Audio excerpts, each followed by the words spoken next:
This show is sponsored by my new business, MA Capital. I had success in my previous business acquiring companies before I exited earlier in the year. MA Capital is set up to support business owners on that journey, whether they want to sell now or they want to set up for a profitable exit later in the future. If this has piqued your interest and you'd like to work with me, head over to macapital.co.uk. Robin, you're changing lives with your natural medicine, your lab and your business in Redcar. But before we get into all that, take me back to where it started. Guys, just a quick one. Over 75% of our listeners aren't subscribed. So if you are enjoying this, please show some support by liking, commenting or subscribing wherever you're watching the podcast.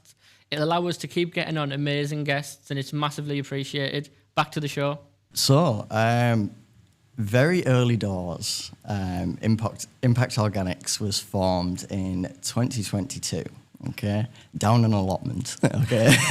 So, we had running water down there, we had some electricity, and it was all running off a house from in Staithes, and it was running down a line, and we were just paying some electricity bills to keep that maintained. That was very humble beginnings. Yeah. But we got a rotary evaporator. That was the first thing. So that is a distillation unit, and me and my dad, we went down to Oxford to pick this up. We found it on eBay. Secondhand, we couldn't believe it. It was only used for water samples. I was like, an industry rotary evaporator that's only been used for what? It was pristine. Yeah. Something like that would have cost us 12,000, 13,000 brand new, you know, and so I picked it up for, it was about 4,500. Obviously I had to travel and what have you. And that marked the very beginning, so we brought it back, and the very first thing I extracted was rosemary. I had no intent, I didn't know what I was doing. Right, I thought, I've got to develop a method. The idea is I want to do herbal extracts, I want to make my own products, but I also want to supply the neat oil to customers that also want to make their own products. So there's a couple of scopes there, not trying to rule out any markets. So I wanted to do the pure oils and I wanted to do my own products. Now, I have a background in chemistry. I did, at that point, I'll have had about 10 years, at least 9 years. Mostly in research, did 5 years in research analytical chemistry, a little bit of small scale screener rig testing, and that was set me up well for a scientific career. After that, I did production chemistry in another company. I picked up quality management, logistics. I worked my way through a few different roles, all in the chemical industry. So it gave me like this well-rounded position to be in. And however, there was one thing that I did lack in 2022. That rotary evaporator, I had no money left after I bought that, so I needed a little bit of capital behind me. So I did 1.5 more years in industry. Okay, so I built up my funds. I did a quality management role for Texan Nonwoven, which are a shoe components factory. Unfortunately, the factory's closed now, and that sort of came to an end. But it was, the stars sort of aligned for me. I had a little bit of money from that role, and with the factory closing, I just thought, do you know what? If I don't do my own business now, I will never do it. So I hear you, brother. Exactly what I thought. Exactly, and some other things happened in my personal life as well. My dad passed away last year, and it was tough. Don't get me wrong, but the little bit of inheritance that I got also was just enough. It was, like I say, when the stars aligned in that sense. Obviously, it was a traumatic experience for the family and what have you. Pancreatic cancer, nasty. Was it sudden or was it expected? Or he was at work in August and died in September. So it was. Really sorry to hear that. But pancreatic cancer, you don't know. How can I put it? The first signs are when it's already too developed.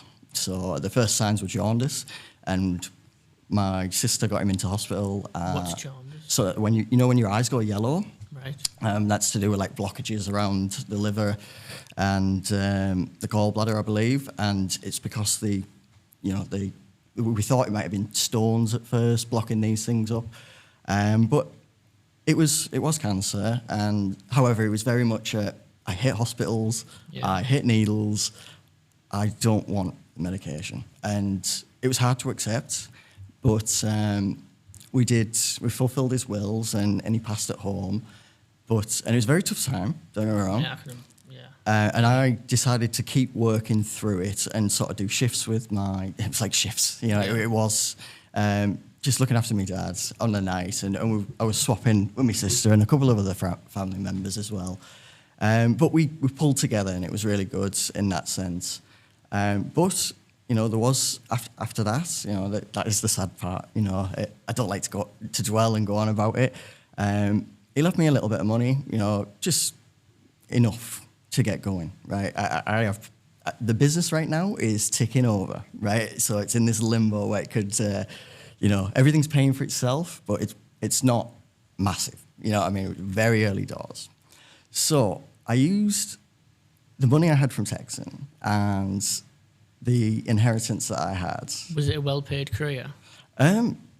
Definitely. Like, with the qualifications I've got, I know I could jump back into a 50, 60,000 pound role tomorrow if I wanted to. I've got quality management diploma, also NEBOSH for health and safety, which is, you know, the gold standard for auditing and health and safety at work, essentially. So that's a big one. But also my chemistry degree and my experience with what I've done in production. I've made some really fancy stuff over the years, you know, some crazy things you wouldn't ever think about. And also I've handled really hazardous stuff, like the nastiest stuff on earth. Stuff that will, if you touch it, you'll die. It will get into your skin. So things like dimethyl cadmium. I've worked with hydrofluoric acids, which, if you've seen Breaking Bad, that's what dissolves the bathtub. Yeah, so there's quite a few nasty chemicals. So I wasn't afraid to do anything. You know, I was working with the nastiest of the nastiest, and but essentially, I could jump back into industry tomorrow. There's a lot of work in quality. There's a lot of work in health and safety as well. However, starting off as just in chemistry, if you're not a chemical engineer, I would say you've got a long way to go before you're on a nice salary. It's a harsh reality of where it is around here. A chemist might start on something like 21,000 fresh out of uni, whereas a chemical engineer graduate will be on 35,000. Okay. That's not to say the chemistry degree's easy. Yeah. So you can imagine it's a little bit of a kick in the teeth as someone who's just got, you know, gone through and done a full-on chemistry degree. Yeah. But regardless, that's a conversation for another story. That's a bitter moment, you know. But yes, essentially, I've never had issues with debt. I've always been able to pay my bills. I've always had a decent enough salary, and my partner has always worked as well. So we've always been, you know, kept our head above water. We've done well in that sense, but not major salaries. It was only in the last couple of years that I started to pick up more decent pay. However, so going back to the business itself, so I had that little pot there.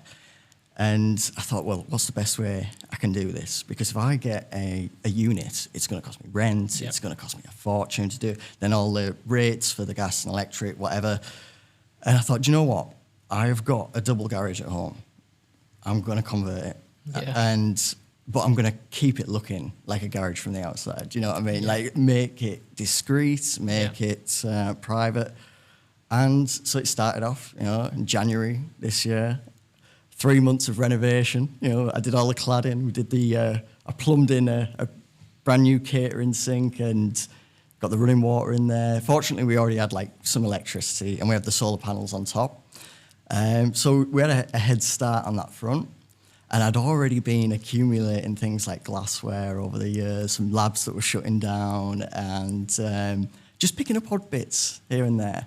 But then I really had to invest in some proper equipment at that point. So that was the biggest sting, you know.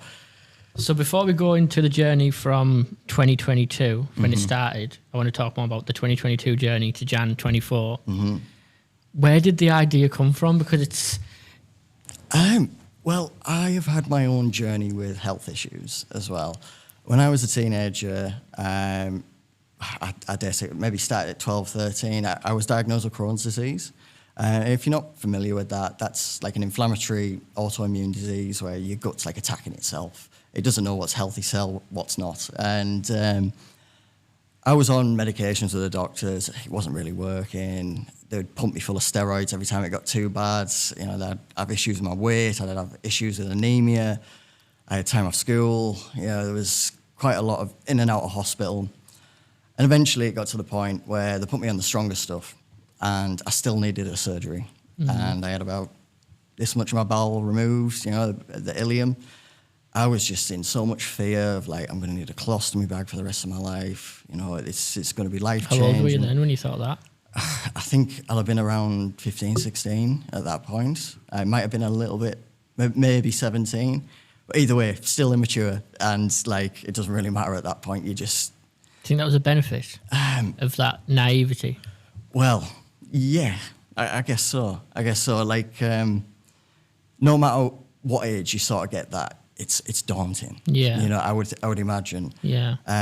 But from that point, I was just thinking, okay, I've had all the medications. At this point, I'd had like 6 or 7 different medications, and it got to the point where I was on the injection ones, and I had the biggest phobia of needles you could ever imagine. I was the doctor's worst nightmare.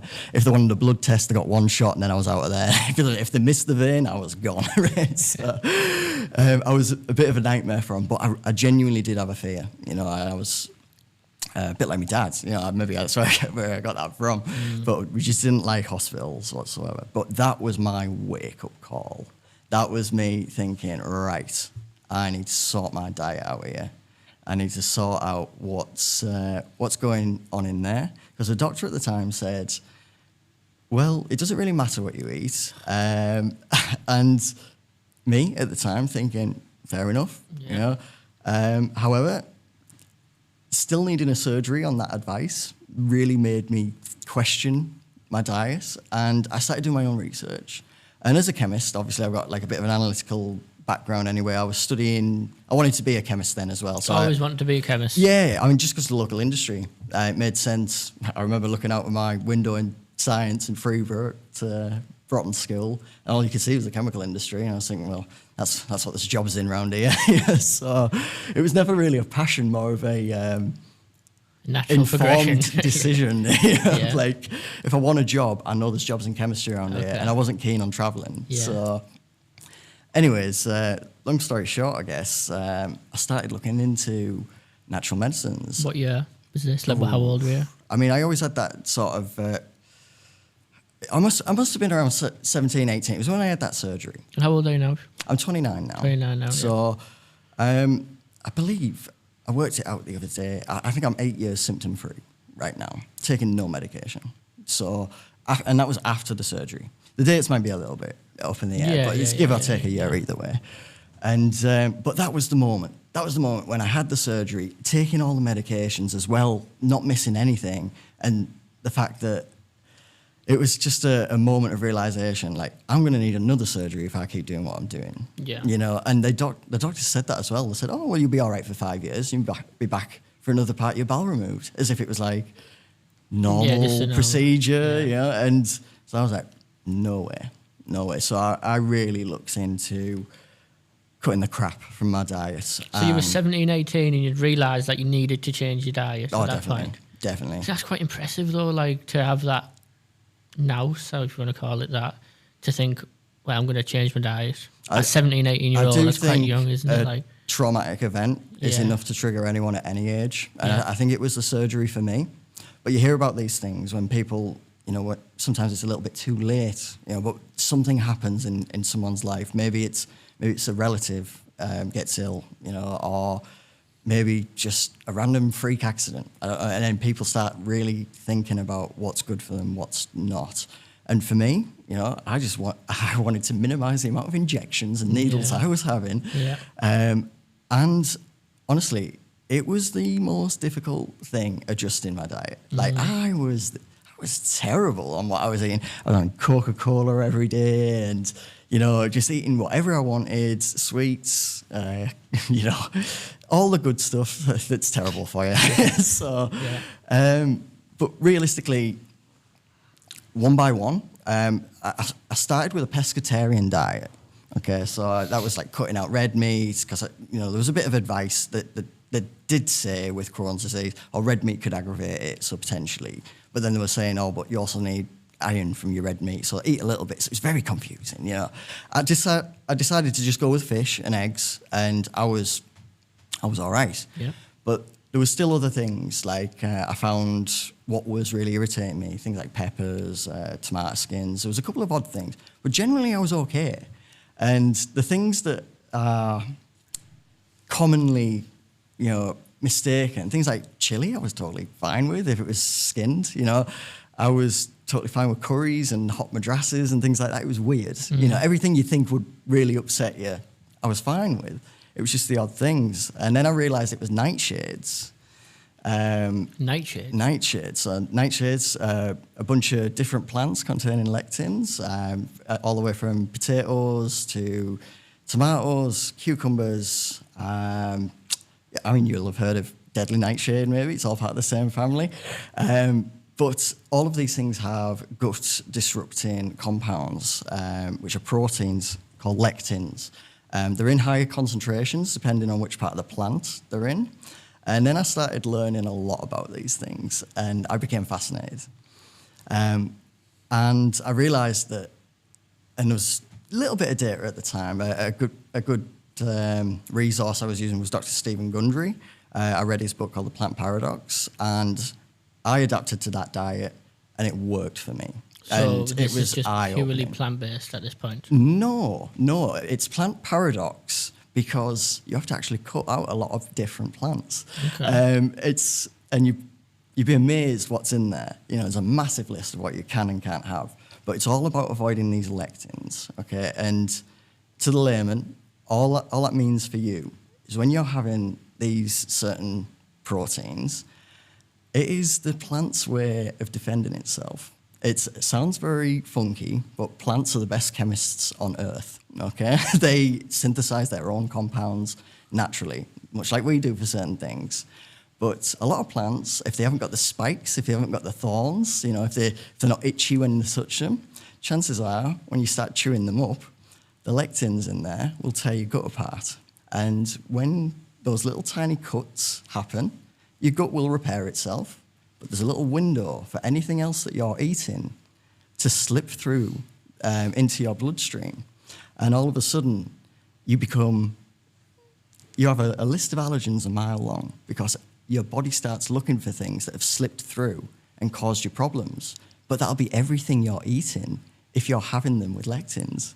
So it's very hard to cut them out because they're in everything.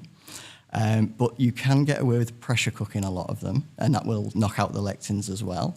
I found this diet worked for me phenomenally, to do like a paleo, pescatarian hybrid version of this Plant Paradox diet. And ever since then, I've been symptom-free. So, and that's the diet you're still on today? Don't get me wrong, I stick to around 80-90% good food. I still have a cheat day now and again. My body can cope with it. And but that's the golden rule. Like, don't go below that, if you ask me. I do a little bit of diet advice to people who ask about things, people who are interested in products, whatever, because I'll always question about, because there might be other things causing problems, what they're eating. So it's always, like, worth checking in with them. So as a rule of thumb, for every 10 days, you can have a cheat day? I'd say once a week. Once a week. You're all right with that. But even then, it's like... Still have you're still having good food, but you're not depriving yourself. Life just isn't worth living when you cut everything else. So tell me what, like you said, layman terms, what does a day or a week of eating look like for you? What do you eat? Well, I do a lot of fasting as well, and I think there's a lot to be said on that. So, but that's another point, because that allows your gut to repair as well. So how long are you fasting for then? So at least 3 times a week, I do it's around 17 or 18 hour fast. I sometimes break it a little bit early. So 3 times a week? Yeah, and but sometimes up to 5 times a week. Okay, so 3 to 5 times a week you're fasting. And when you say fasting, that's not intermittent fasting, that's like... I have a 4-hour eating window, and that's it on a night. On those 3 to 5 days? Yes, 4 yeah. hours. And... So you're eating sort of... all my calories in one go, pretty much, or over the space of a couple of hours, really. But that works for me. It's not for everyone. Yeah, I appreciate that. And it takes a lot of getting used to. Yeah. So typical eating, I generally have a black coffee on the morning, minimize all sugar and insulin spikes and things like that. Any type of coffee that you go for? Do you just go for the Right. supermarket shelf? Because there's stuff I've like, heard about that. Just personal preference. I like Percol, if you've ever heard of that one. It's not like funky mushroom coffee or... Well, every morning I do put the chaga and lion's mane into that mix as well. So that's 2 functional mushrooms every day, regardless. I maybe should have mentioned those. But that's one to get your cognition going. It's good for memory. It's good for focus. And the chaga itself is the most powerful antioxidant on earth. So I'm constantly topping myself up with antioxidants every morning. Yeah. And normally it's just a big evening meal. So you don't eat breakfast, traditional breakfast. You don't really eat lunch at 12, 1, 2. If I'm fasting, no. I eat all on the evening. Sometimes it's very difficult and you get the cravings, and I might just have another green tea or coffee just to tide me over, whatever it is, just to sort of have something, you know. Yeah. But generally, that's where it is. But we have some funky meals. Like last night we had cauliflower pizza, and you're like, cauliflower on pizza straight away. Everyone asks me that. But you shred the cauliflower and you make a base out of it, you know, and you add a couple of eggs, and all of a sudden you've got a base to put all your normal pizza toppings on. It looks like a pizza at the end of it, but it's totally carb free. You know, so you're getting a good injection, a good veggies, all the vitamins. But I'll have like a big plate. But we have a lot of fish meals. We have soups all the time. We batch bake as well. Curries are good. You know, I do eat rice. That's like the one carb I do eat regularly. But bread, I do try to avoid it, but it's delicious. You know, it's one of my favorite things. So I do have bread every now and again, you know, sneak a bagel in there, whatever. You know? But I do try to be good. Rice is about the only carb that I have regularly. But even then, that's pressure cooked. Oh, Parmos? No chicken. That's me out with the diet then. I don't no Parmos, no, I'm not. Do you know, I've got nothing against chicken. Yeah. It's just the farmed, like overly farmed stuff, which is common. And the thing is, if you feed the chickens the lectins stick in the chicken, and then you're eating the chicken, the lectins are getting to you via the food chain. However, you know, a chicken's normal diet isn't corn. You know, that's just what they're force-fed to fatten them up. But those are the type of things that I'm trying to avoid in my diet as well. Any passed on through the food chain, if you like. Yeah. So things like grass-fed beef. I don't eat beef, but I would say that's one of the healthiest things you could have. You know, keep it natural. You don't want your animals plumped up with hormones and all sorts of crazy things they do to it, and colourings. And you see things like with salmon, they plump the colour up with pink additives and things like that. It's all crap. Avoid it all. The more control you've got over your foods, you know, if you can grow your own stuff, if you had your own livestock, I mean, that's the best way to do it. Yeah. But people can't, and we rely on supermarket foods. Don't get me wrong, Parmos are delicious, and you can, you know, I do miss these types of food. Yeah. You know, and like I say, I do every now and again, if it's a family outing or we're out for a posh meal or something, we'll have that cheat day, we'll have something fancy, you know. But don't make me want to order a Parmo tonight, man. It's a slippery slope into that.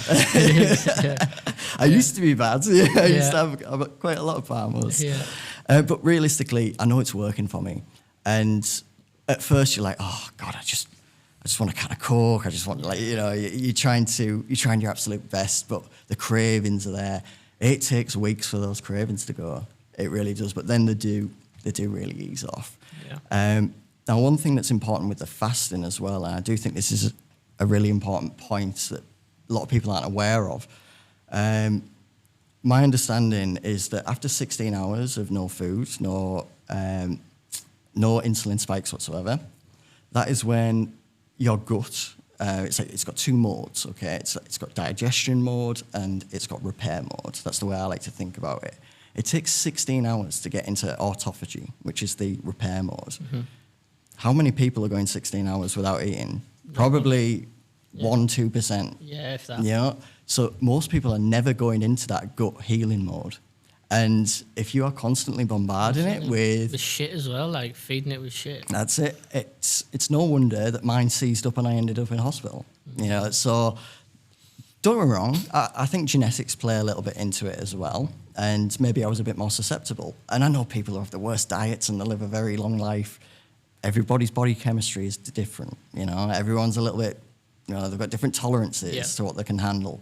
But I was definitely sensitive to a few different things. But I also have issues with keeping weight on. So, like, I have to have, like, high fat for my calories. So I eat a lot of nuts as well, macadamias, pistachios. Good to avoid certain nuts as well because they're full of lectins, things like peanuts and cashews. I don't eat at all. They're highly inflammatory, which a lot of people are like, well, really? Yeah. But yes, they're not even a nut, they're seeds. So I could go on forever about foods everyone loves, and then everyone will hate me for telling you how bad they are. I won't go too much into that. So, okay, that gives us an understanding of your deep dive into these alternative medicines. What made you want to turn it into a business? And that was around 2022 when you done that. So, I guess I remember packing up an order. This was in 2021, so a year before. There was like a key moment. So you're packing up orders in 21? Yeah, but it was like the third job I'd done in that business because. Oh, sorry, you mean in your job? This was in a role. Yeah, but there was a eureka moment in there. Okay, yeah, I'm with you now. And so before the business was registered, now this came up and there was an order. And I remember I'd made it, distilled it, done everything for it, from start to finish, from getting the raw materials in, to working it up, to doing all the goods in checks, to do everything, absolutely everything, to doing the paperwork to send it out. So I'd completely done everything. And it was like £250,000 order. And I was just like, what am I doing here? Like, I was on £27,000 at the time for the year. And I just thought, what on earth is my time worth to these guys? You know, and it was nothing against them at the time. No. It was a job, and it was a cracking job. I think how many people have worked with really fancy rare earth metals like the tantalums, telluriums, you know, platinums. It's a dream come true for any chemist. However, you get to a point where you get a bit bitter, and I was just thinking, I need to be doing something for myself. Like, otherwise I'm going to be working a job like this for the rest of my life, making other people money. Scary thought, isn't it? Yeah. Fucking scary thought. Don't get me wrong, it's I never intended to have a range of health products or anything like that. It was sort of, I just went with the flow. Yeah. I thought, well, what can I do as a business? What would be a safe starting point? Because if I wanted to be an industrial chemist, I would need a lot more than the money I had to start the business. I would need grants for licenses and all kinds of different crazy legislation you've got to follow. You've got to be on point. You know, you can't mess around in that field because it's dangerous as well. It's not that I couldn't do it, because I do rate my synthesis skills as well, but maybe one day down the line. But I thought, what can I do and what's close to me? And it was natural medicine. And so that's where we fast forward to that bit where we're down the allotment, and we've got that rotary evaporator set up down there. And I actually, I didn't look up how people were doing extracts. I didn't look up anything. I just thought, well, I'll just use what I know from the chemical industry. If my way works, then my way works. I don't have to look up anyone else's methods. And don't get me wrong, it's similar. It's similar to what people do. But I decided to reflux it up, which is essentially just boiling in ethanol, but you're getting a stronger and stronger solution. You're pulling out all the goodness of the herbs, but you're not losing ethanol because you've got a condenser on the top. So it's boiling up and cooling back down, but it's all going back into the same pot, but that pot's getting stronger and stronger each time. So what I do then is I filter all of these solids out, and you're left behind with a lovely alcoholic solution with all of those compounds in. And that's where the rotary evaporator comes in. I put that on there, take the ethanol back, and I'm left with a beautiful pure oil. I can recycle that ethanol, so it's all sustainable as well. And then I've got an oil that I can play with. And rosemary at the time, I was like, well, what's rosemary even good for? Like, it smells nice. So I looked it up, and it was good for hair growth. So I made a couple of balms out of it. I read that horsetail was also good for stimulating hair growth as well. Yeah, why not make a rosemary and horsetail balm? So that was the first thing I ever did. And the consistency was terrible. I'd never made a balm before. It was far too hard. But so were you just doing this for enjoyment at the time, playing around? Figuring out the machine, the process. I didn't know how much oil I was going to get out of it. I didn't know. Were you doing this with a business in mind? Were you doing it in business in mind? At Certainly, because, like I said, I already had that eureka moment of like, oh my God, what am I doing, wasting my life here? This is the very, very start of the business then. It's in the process, just figuring out the process, using the machine for the first time. That's it. Okay, interesting. So, and don't worry, I was already familiar with the machine, because I had plenty of industry experience with all the kits and all the glassware and what have you. But it was making it safe, making sure the the exhaust was on there, so I'm not gassing myself out with ethanol, so there's no flammable hazards or anything like that. But that's why I moved it away from the allotment at the end of the day. I couldn't be running a full-scale lab down there. It's just not feasible. But I parked it there because I ran out of money. Okay. So those balms sat in my cupboard since 2022, okay? And a couple of oils that I'd made and played around with. I went back into industry, and I worked for the shoe factory. So why do you think that was? Well, there was a good opportunity that came up. It was more money than I'd ever been on, and it was just a temporary role, and it was in quality management.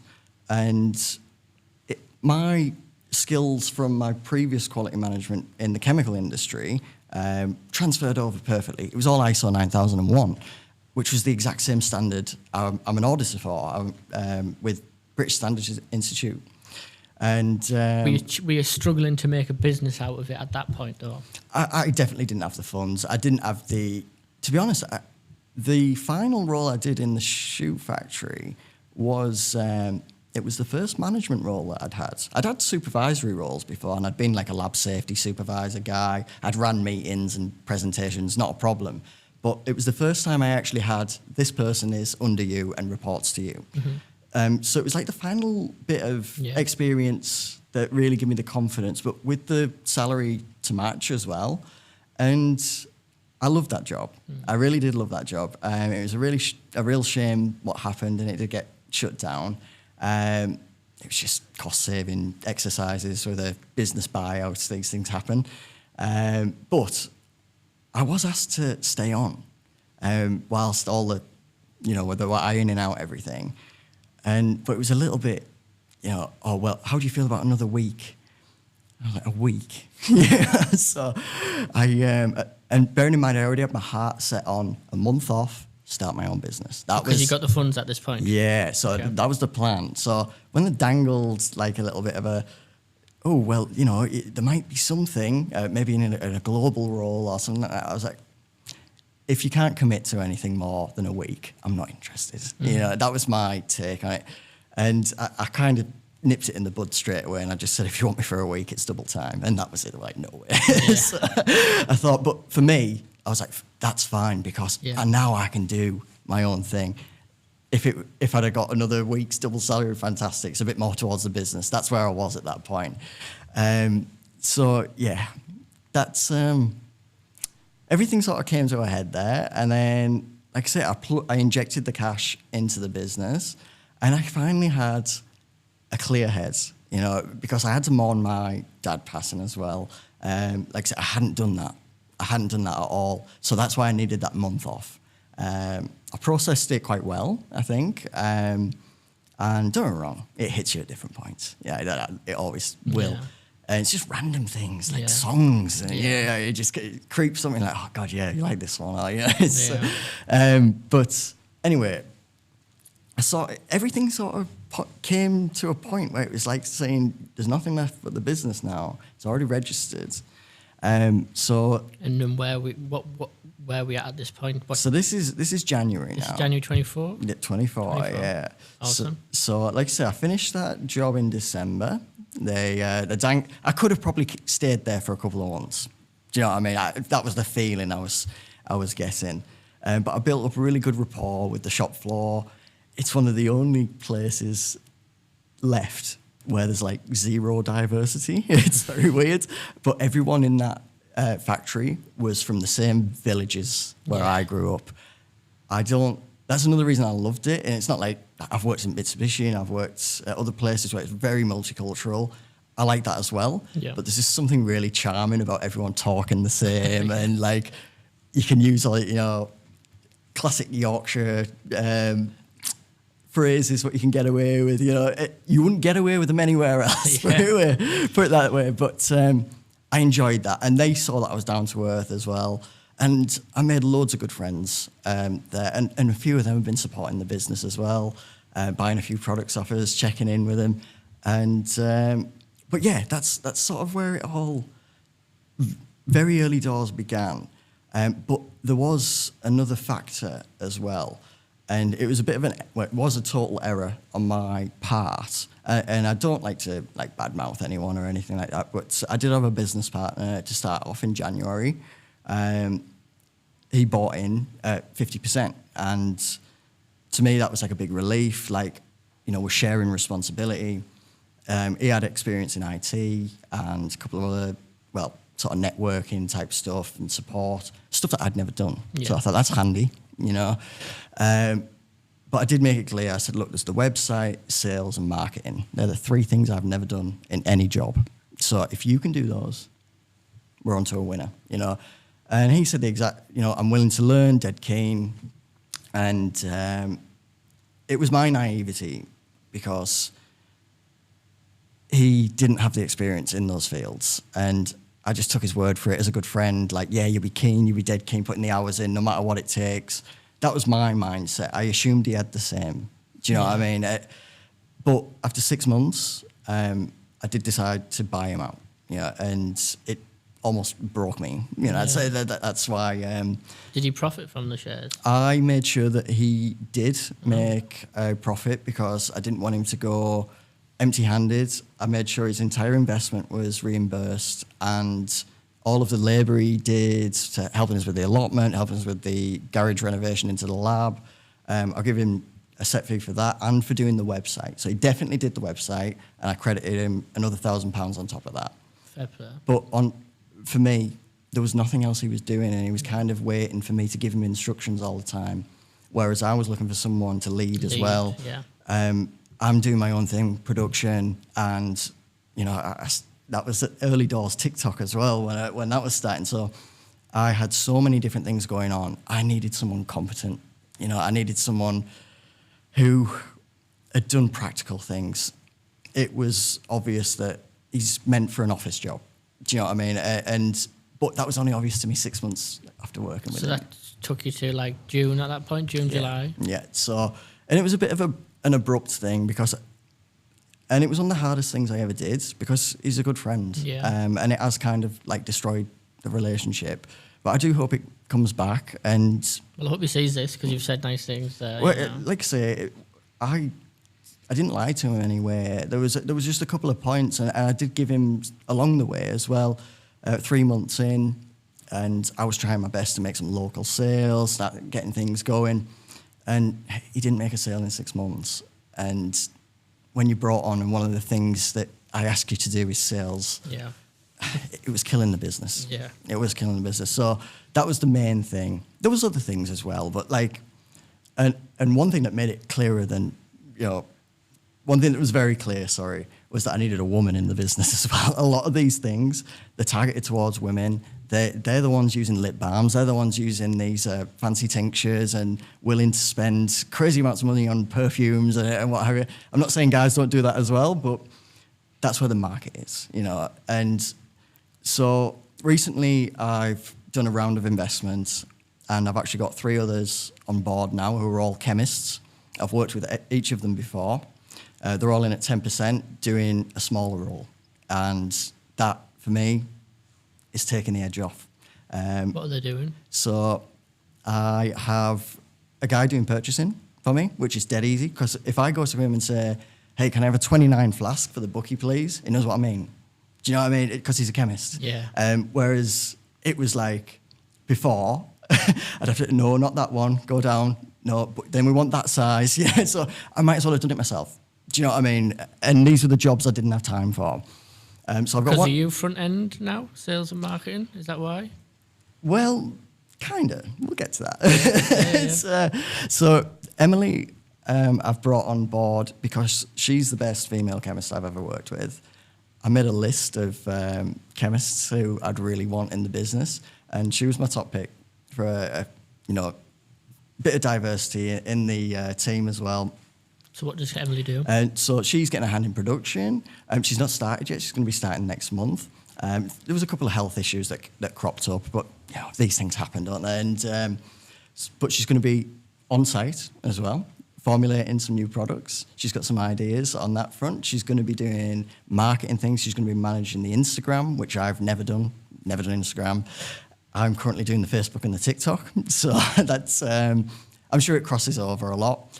But she's just putting that woman's touch on things. I'm putting things by her, say, hey, how does this look? Would you buy this?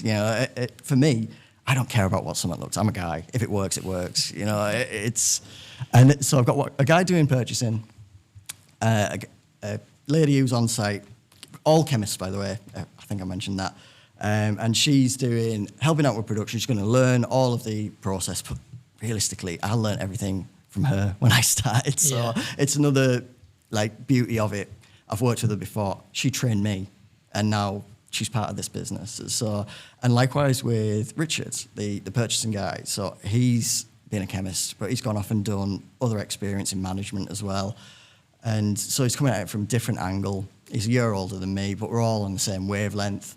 And finally, we've got a guy in Canada called David, and he's been supporting through the website from the very beginning, even when the previous business partner was here, and he did it for free. So it made sense. Hey, this website needs a manager. Do you fancy doing that? No problem. And he straight up invested.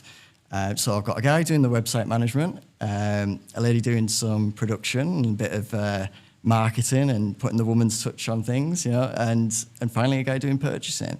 But each of them that have ideas as well. So with us all having that chemistry background, we can have a conversation without sort of stumbling. Do you know what I mean? We don't have to explain anything to each other, which is the beauty of it. Yeah, but certainly down the line, hopefully I'll get more than just chemists on board, But Just have a chat when you're ready ready for the next round of investment. I certainly think there will be another opportunity down the line, but right now I'm comfortable. I've got 70% ownership, and I've got a little team there that I'm so proud of. To have that. Don't get me wrong, the ball's not really rolling yet. There's only the website guy who's already doing his bit, but once the training's done, it's going to be... Obviously, the guys in Canada, but the other two, are they local? Local, yeah, that's it. Are they on site weekly or daily? Or? So, they've both got hands-on roles.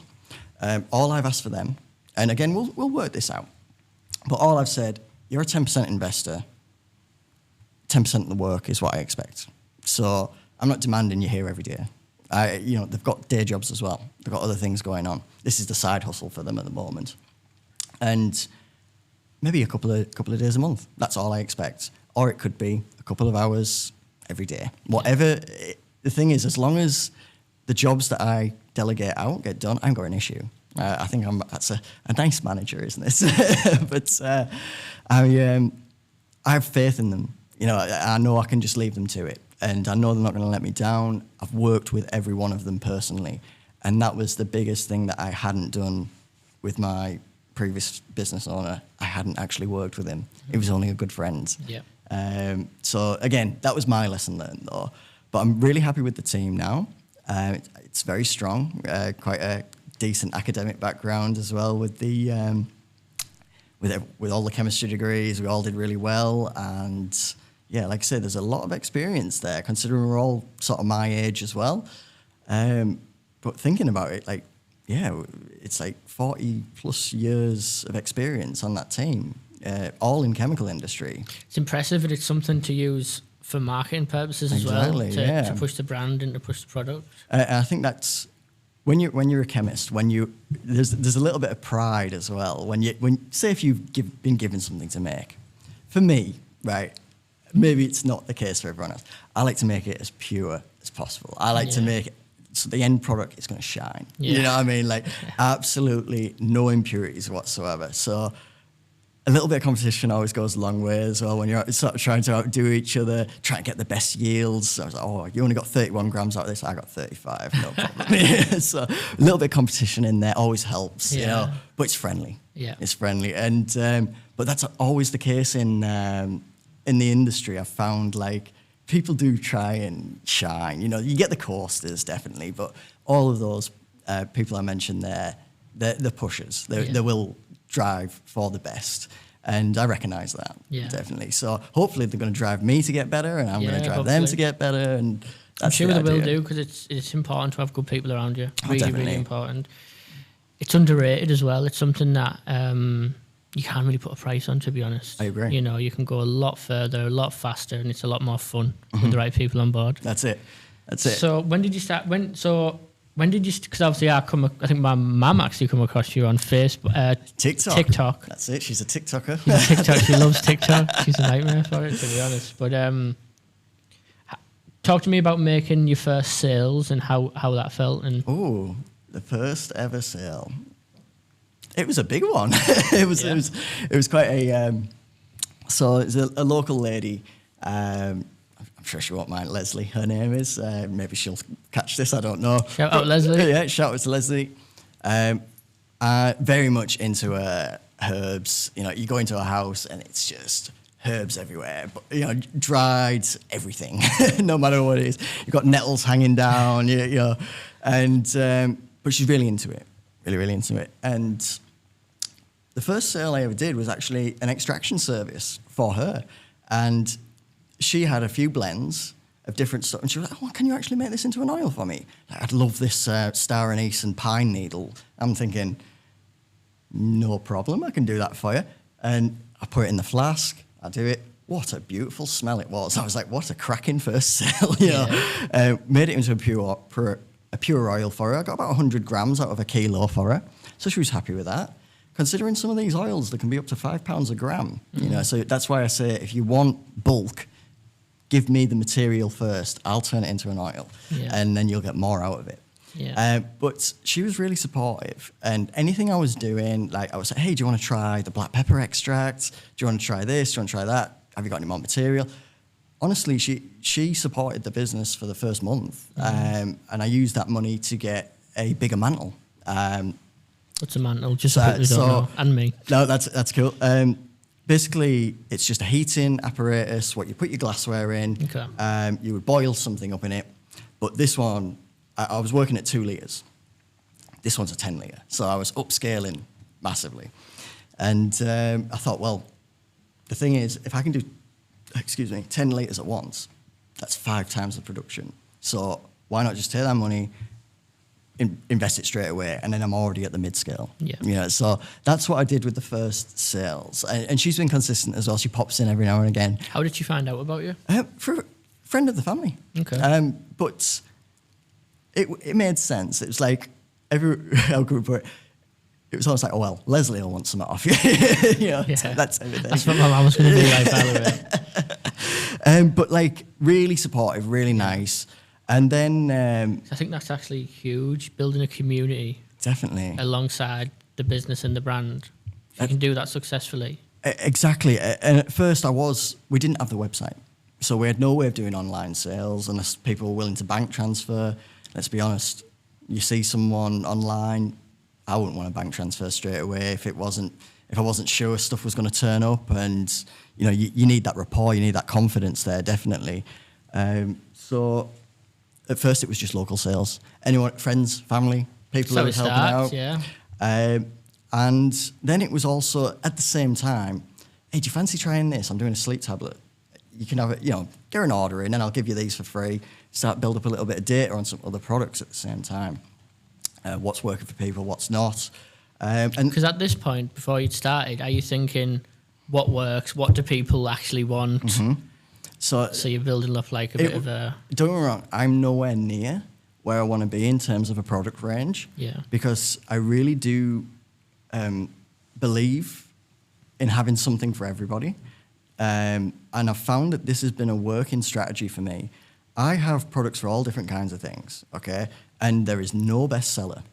No bestseller. It's totally random what people want. People come into the lives, or they'll text me or whatever, got out for arthritis, got out for sleep, got out for this. And I'll just point them in the right direction with what I know, with the feedback I've had. But having that range there already, there is so many scientific papers for these ailments and these herbs, and I'm making the purest, strongest forms of them. If those don't work, then fair enough, it's not worked for you. But my evidence is I have 3 or 4 scientific papers telling me that turmeric is good for X, Y, Z. If you want to buy some turmeric, here it is. You know, you don't have to buy it. If it works for you, fantastic. If not, it's 30 quid, you know? But it's all natural. Worst case scenario, you're getting a boost in antioxidants and your health's going to get a kick up the arse, if you like. So when did you start selling outside of family and friends? 'Cause I think that's when the business gets interesting, doesn't it? Well, it was weird because I dare say about 4 months ago. Yeah, it was been about 4 months ago. That's when... So how many months into the journey was that? Like from the January? That'd be 6 months? Really? Yeah, something like that. Like maybe 5 or 6 months. Was that like after or before your business partner left? Well, there was a couple of people I was talking to on TikTok, just talking to. Yeah. I wasn't able to go live because I don't know if you know much about TikTok, but you need 1,000 followers before you can start going live. And so all I could do was post videos. So I thought, right, let's make it cool. What have people never seen before? And I started taking videos of all the different extracts and the colours and the purity and how good they looked and the different techniques of making them. And I thought, you know what, this is a good idea because people can have the confidence. They can come to this channel and they might want to check out a product. And then they might just want to scroll through a few videos. Oh, well, how did he actually make that? And then they can find it. You know, so there's complete transparency there. Yeah. I use pretty much the same techniques, give or take, for everything. So if you've seen it once, you understand how it works. But just having that there, you know, it was bringing attention. It was bringing attention. And, but not gonna lie, it started off, these things, they look as though it's the most, I look like a notorious drug dealer, right? That's what I look like when I first started off. People were thinking, oh, is this CBD? Is this XYZ? Are you Walter White? Yeah, that's all those questions I get on the regular. But I would say, come on, guys, we are a legitimate business. We're trying to do things. But we use that humour. We definitely use that humour to sort of like, well, actually, we don't do that, but what are you struggling with? You know, and then we can point you Conversation in the right... starter. Exactly, yeah. So it's a little bit of fun at first. But people were dead keen. And I'm not going to lie, it attracted that audience. And I have no doubt that my first online customers were all stoners. I have no doubt. Yeah. That's the type of people that it was drawing in. It was drawing in industry professionals who were interested in chemistry, interested in techniques, and it was drawing in stoners. And everyone in on that spectrum in between. I think because they're interested in herbal medicine, aren't they? Like must be my number one asked question. Yeah. Do you do X, Y, Z? Yeah. So we played with that, don't get me wrong, but it started to open up a couple of channels. And there's a lady in the Netherlands, and she was really interested, and I got talking to her just as friends. And next thing, there's an order coming in on the website, and that was the first order in the Netherlands. Yeah, so wow, international. I was like, wow, you know, we haven't even made a sale in the UK yet, but fine, we'll pop it off to the Netherlands, no problem. Amazing. And what was that feeling like? Did you know she was going to order? I got an inkling. Yeah.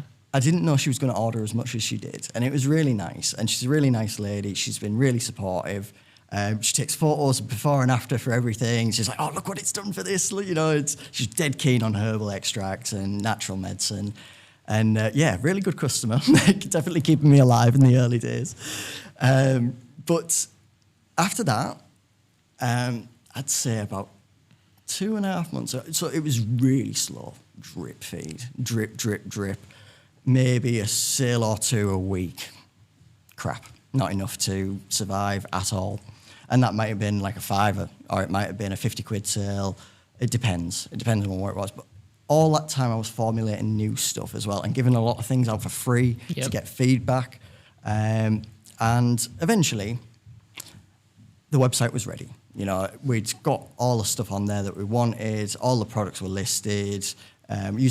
Utilised AI quite a lot to, you know, get some nice descriptions on there, fact check and make sure they're all true, because, you know, it's not right all the time, AI, but it will make everything look fancy. And, you know, so we utilised that a lot. And then we had a friend do it was on like a professional photo shoot for a lot of the products as well. And she did that for free, absolutely cracking. And so beyond that though, we'd... Do we need to be finishing up, or have we got another show next? Yeah. Okay. Oh, my apologies. I've drifted off there. Yeah, but there's so much more I want to get into, Robin. I think we've definitely got to come back when we can. Yeah, for sure. Yeah. Maybe you should visit the lab. We'll visit the lab. I haven't even got into the round of questions that I want to ask. Oh, man. So let's definitely do a round 2. But can we just finish off by talking with these products? Yeah, for sure. And then we'll definitely come back on, because there's so much I want to talk about with you. So just tell me about these products. So first things first, everything here you can purchase at impactorganics.co.uk. Impact 10 on your first order. Nobody uses the discount code. Save yourself some money. Impact 10. But I have all kinds of different products, from tinctures to balms to the natural extracts in a pure form as well. You can purchase them by the gram, or you can purchase them in a pre-made tincture or balm. So it's the balm. So that is the balm. That is actually my best seller. Ginger ease, anti-inflammatory. So very good for arthritis, for joint pain, but also eczema, other skin conditions, dermatitis. There was a guy, one-time use, he had a flare-up of dermatitis on his face, really raw, nasty, and it was in his beard as well, so you can imagine how irritating that was going to be. And one-time use. I've got the before and after picture. I couldn't believe the difference. Because you're starting to get before and after pictures from people. You're starting to get reviews from people, exactly, telling you of how it's actually impacted them. And a review to me is just as important as a sale. Yeah, you know, 100%. if I can get 2 reviews in a day, I class that as a good day. Yeah, that's massive. You know, they'll text me saying, "Oh, it's brilliant that," and I'm like, but how many people go beyond and put it on the website? And I will say, "Oh, if you won't mind," but it's difficult to prompt that, you know. But we have something for everyone. If you've got sleep issues, if you've got energy or hormone imbalancement issues, arthritis, we have a little bundle as well. You can get 3 products for 50 quid. We'll like tackle it from the inside and the outside as well. So whatever your issues are, I have no doubt we've got a natural compound for you. And if you're interested in herbal medicine, if you're interested in the scientific chemistry approach, making these things as pure as possible, check out at Robin Gibson 2 as well with the TikTok. I will get a proper business one eventually. But you can see everything being made on there. If you place an order whilst I'm on the live, I'll pack it up in front of you. I'll weigh it out. So if you ordered 2 grams off me, I'll give you a 2.2 gram. You know what I'm saying? But it's fun as well. And it's interactive. We have a laugh. And it's growing rapidly. And it's been a little bit overwhelming. But realistically, doing TikTok was the best thing I've done for the business so far. And how can people find you on TikTok? So at Robin Gibson 2. But if you search Robin at Impact Organics, or if you look on the website, there's a link straight there as well. But that's impactorganics.co.uk. All the socials are at the top. But if you've got any inquiries as well, say if you have a herb in mind. The other day we had one for marigolds. I've never extracted marigolds before. I had people saying, "What's that good for?" Not a clue, mate. You know, so someone wanted it. But if you've got something and you've got a dry version of it, I can turn it into an oil for you, and we can do custom products to meet your needs, whatever that be. So hit me up. And hopefully I'll see you in the lab. You'll if you tune into the live, and I hope you enjoy your products as well. Amazing. So these have been gifted off Robin. So thanks very much for these, mate. I'll definitely give you I'll definitely give you feedback on them. Please do. Honestly, any arthritis, any skin conditions, the ginger ease is amazing, and it's also one of the cheapest products I do. Yeah. Mate, thanks so much for coming on. I definitely want to do a round part 2 because I've got tons of questions to ask on the business, which I think is we'll be interested to get the story out there. We dived into the health side, I think. We did, a bit yeah. more, so. Amazing. Awesome. Thanks a lot, mate. Thank you.